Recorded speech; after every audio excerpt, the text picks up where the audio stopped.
ஒரு college project எப்படி இன்டர்நெட்டோட ராஜாவா மாறுச்சு. வாங்க நாம இன்னைக்கு கூகுள் எப்படி ஆல்பபெட்னு ஒரு பெரிய சக்தியா உருவாச்சுங்கிற கதையை பார்க்கலாம். இது சும்மா ஒரு சர்ச் இன்ஜினோட கதை மட்டும் இல்லைங்க, நம்ம டிஜிட்டல் உலகத்தையே உருவாக்குன ஒரு சாம்ராஜ்யத்தோட கதை. முதல்ல இந்த நம்பரை பாருங்க, $402.8 பில்லியன். இதுதான் ஆல்பபெட்டோட 2025 வருடாந்திர வருமானம். இந்த தொகை எவ்வளோ பெருசுன்னு புரிய வைக்கணும்னா, இது பல நாடுகளோட மொத்த ஜிடிபியை விட அதிகம். இந்த ஒரே ஒரு நம்பர் போதும் நாம பேச போற கம்பெனி எவ்வளோ பெரியதுன்னு புரிஞ்சுக்க. அப்போ முக்கியமான கேள்வி இதுதான். ஸ்டான்ஃபோர்ட்ல 2 மாணவர்கள் ஆரம்பிச்ச ஒரு ரிசர்ச் ப்ராஜெக்ட் எப்படி இவ்ளோ பெரிய உலகளாவிய சக்தியா மாறுச்சு? இந்த கேள்விக்கான பதில்ல தான் கூகுளோட முழு கதையுமே அடங்கியிருக்கு. சரி, இந்த கதையை நம்ம ஆரம்பத்திலேருந்து பார்க்கலாம். அதுக்கு நாம கொஞ்சம் டைம் டிராவல் பண்ணி 1990களுக்கு போகணும். அங்கதான் இன்டர்நெட்டோட போக்கையே மாத்தின அந்த ஒரு சிம்பிளான ஆனா ரொம்ப சக்தி வாய்ந்த ஐடியா பிறந்துச்சு.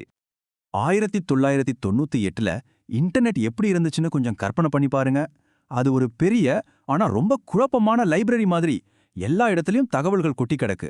ஆனா நமக்கு தேவையானது எங்க இருக்குன்னு கண்டுபிடிக்கவே முடியாது. அப்போ இருந்த சர்ச் இன்ஜின்கள் எல்லாம் பெரும்பாலும் சம்பந்தமில்லாத குப்பை ரிசல்ட்ஸை தான் காட்டும்.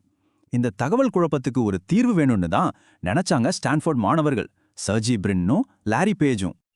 அவங்களோட தீர்வு தான் பேஜ் ரேங்க். இது உண்மையிலே ஒரு புரட்சிகரமான யோசனை.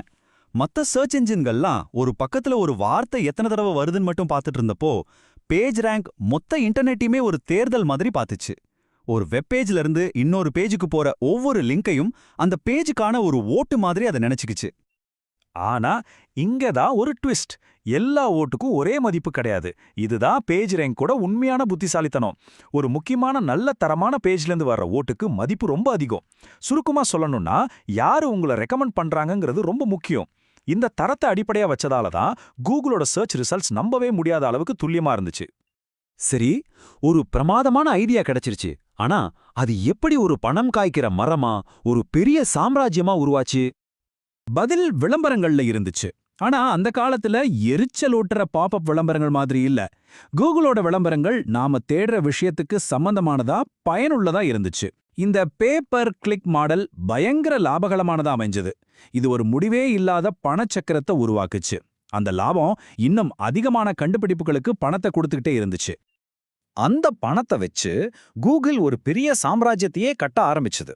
ஜிமெயில், ஆண்ட்ராய்டு, யூடியூப், குரோம், இன்னைக்கு நாம தினமும் பயன்படுத்துற எத்தனையோ முக்கியமான சேவைகள் அந்த நேரத்துல தான் உருவாக்கப்பட்டுச்சு, இல்லனா வாங்கப்பட்டுச்சு. வெறும் $50 மில்லியன் ஆண்ட்ராய்டை வாங்கினது டெக்னாலஜி வரலாற்றிலேயே செஞ்ச மிக புத்திசாலித்தனமான டீல்ஸ்ல ஒண்ணுன்னு சொல்லலாம்.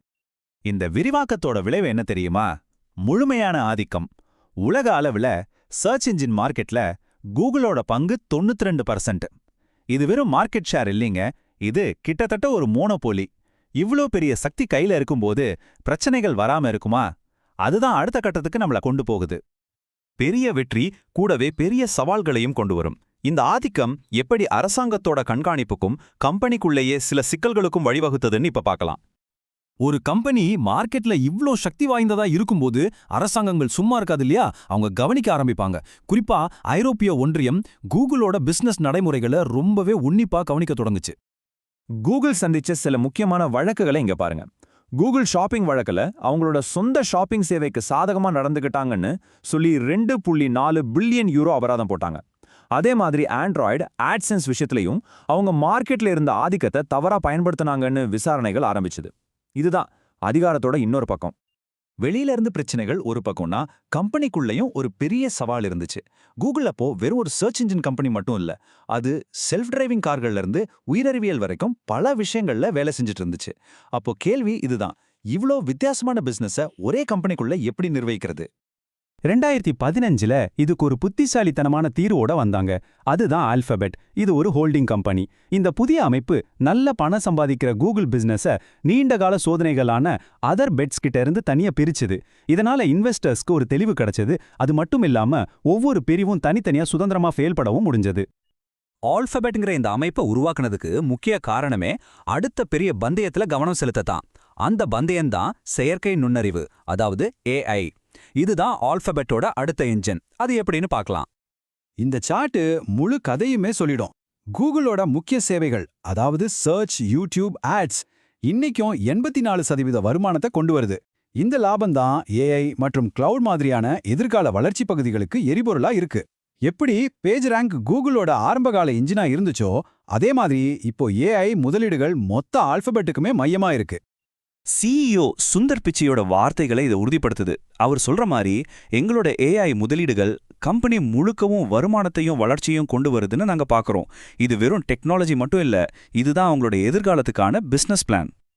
அவங்களோட ஏஐ கனவுகள் எவ்வளவு பெருசுன்னு பாருங்க.